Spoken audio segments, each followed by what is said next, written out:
More nurses are complaining of burnout as hospitals remain understaffed amid the surge of COVID-19 cases in the country. They're asking government for better support as they try to save lives. Their story in this report by Camille Samonte. Saving lives is a lifetime mission. This was the realization of Jerome, a nurse at a COVID-19 referral hospital. The other day, they saved a patient who almost died and flatlined upon arrival at the emergency room.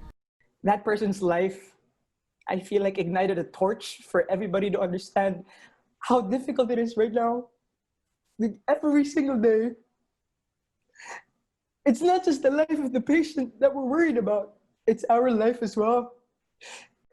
But as more COVID-19 patients are admitted, burnt out is already kicking in for Jerome and the other nurses. As they are understaffed, their duty sometimes extends beyond 8 hours. So now, I feel like the burden has doubled. There's this huge gap between the nurse and the patient ratio right now. The lack of nurses poses a big problem in the medical community, says the Filipino Nurses United.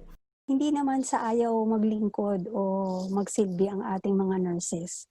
Kung hindi, wala kasing hindi nararamdaman yung compassion, yung sincere na pagkalinga ng gobyerno, assurance ng kanilang kaligtasan at kalusugan.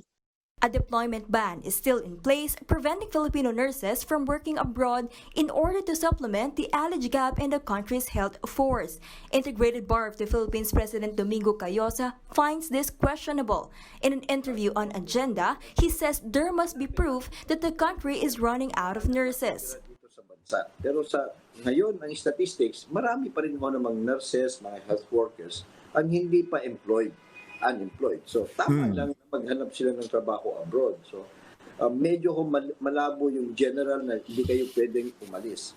There are other ways by which we can address or government can address the need for health workers. COVID-19 ward and ICU nurse Michael said he can't blame some of his colleagues if they decided to exit the country even before the pandemic. Kung kami ang nag-aalaga at hindi kami inaalagaan ng gobyerno, ang hirap po magtrabaho. Kaya hindi mo masisisi ang mga nurse na bago pa mag-COVID ay umaalis ng Pilipinas.